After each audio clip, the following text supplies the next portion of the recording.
I'm going to walk you through tying a damselfly that's very, very effective for carp in the hill country.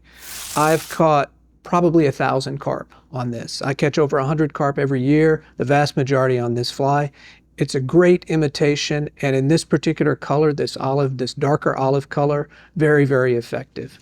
So this is tied on a Tiemco 200R hook. And I'm going to go ahead and get that in the vise. I'm using Vivas thread for this. This is number 8.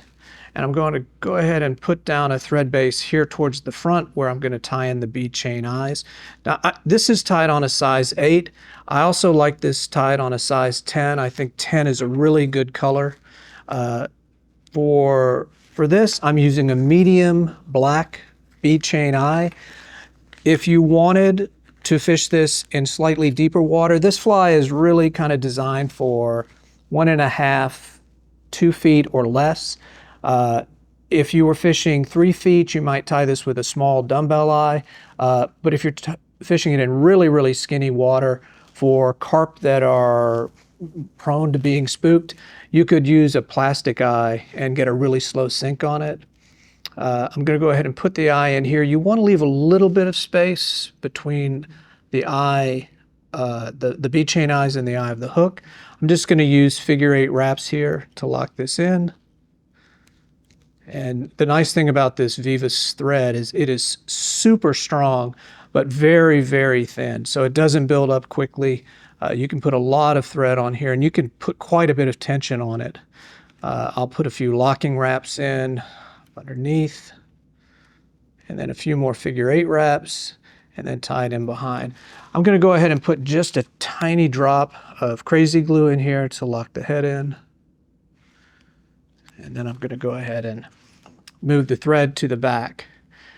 This is a nymph hook that is curved, and I like to tie down into the bend of the hook, to right about there, because I want the tail to be pointed down. This fly is going to ride inverted like this, and you can, when it sits on the bottom, it'll sit just like this with this tail sticking up.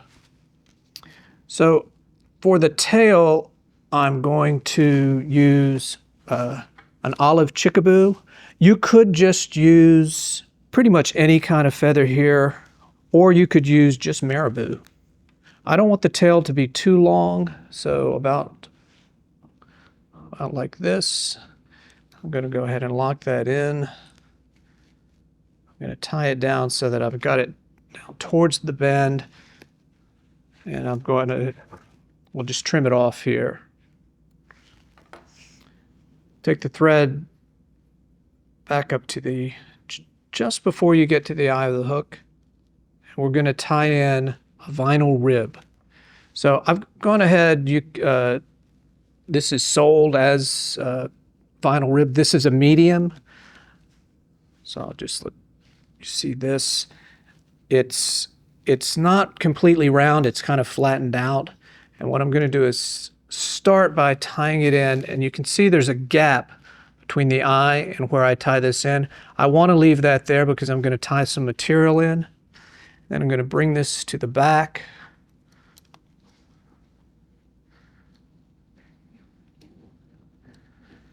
And just leave that like that. So I've got the thread right back towards the end of the bend in the hook. And because this is a nymph, I want the body to be smaller towards the back and then just kind of build up and be larger towards the eye. So I'm going to just use a little bit of dubbing to build up the body. This is SLF dubbing. It's Dave Whitlock's dubbing. This is the Near Enough Crayfish Brown. It's not going to matter here because we're going to cover it up with a vinyl rib, but we are going to use this same dubbing for the head of the fly. So I'll just start it on the hook. I don't wrap the entire hook. I wrap the entire thread rather, and I just will begin building a body towards the front, a little at a time.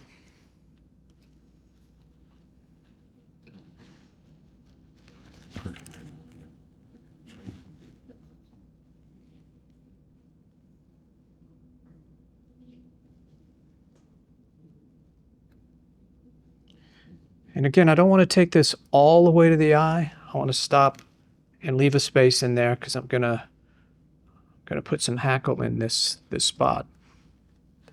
So let me get my rib here. I'm gonna slowly palmer the rib to the front. You might want, if you've got a lot of little hairs sticking up, you might take those out. Just gives you a cleaner looking body.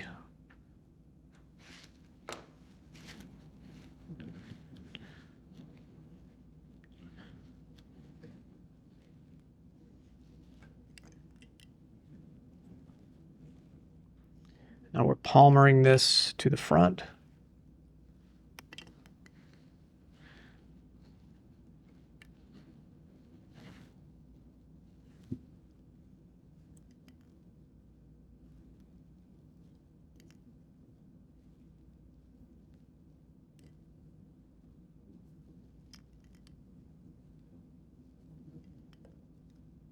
Then we're going to go ahead and just slide this forward and tie it off.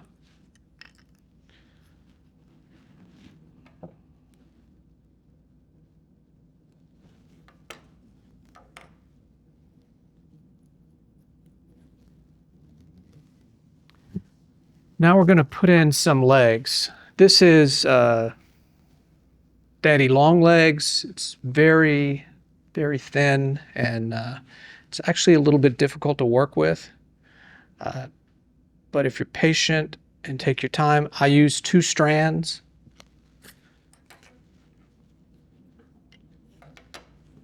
And I'll double this,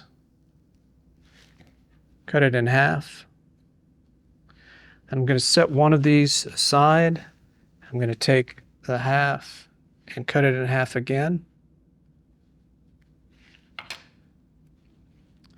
And this gives me a total of 8 little legs. I'm going to create a little loop, and I'm going to loop that over the eye and tie it in. And that ensures that it can't come out. It's very, very strong. And I'll go ahead and trim these legs down a little bit. And then I'm going to do the exact same thing on the front side of the fly. So again, I'm doubling it over, cutting it in half, and then I'm looping this, creating a loop and sliding it over the eye like that and tying it in. And I'll trim off part of that. I want the legs to be about the length of the body, pointing backwards. Next, I'm going to take a piece of hackle. This is a grizzly olive hackle. It's a hen saddle, and I'm going to tie it in tip first. So I'm going to go ahead and spread the fibers of the feather out a little bit. I'm just going to set this right between the eyes, lock that down, and then I'm going to wrap this around probably 3 times.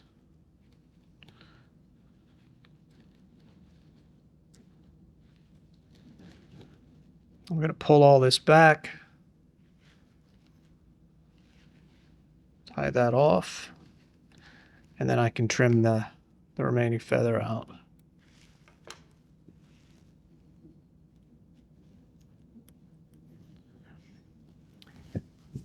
Now I'm going to take some of my dubbing. I'm going to dub a very, very thin piece here. I'm going to wrap this in behind the eyes.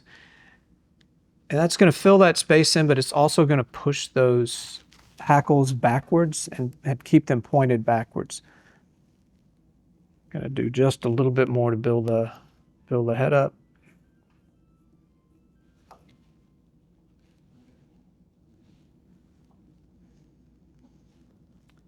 And then continue with just a little more. Again, very thin.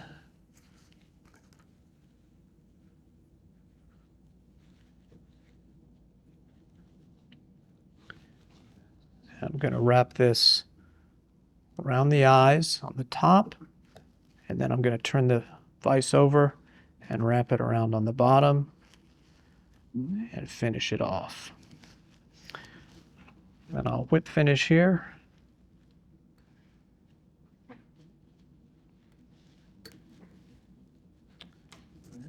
And that's the Damsel in Deceit, one of the most effective carp flies I know.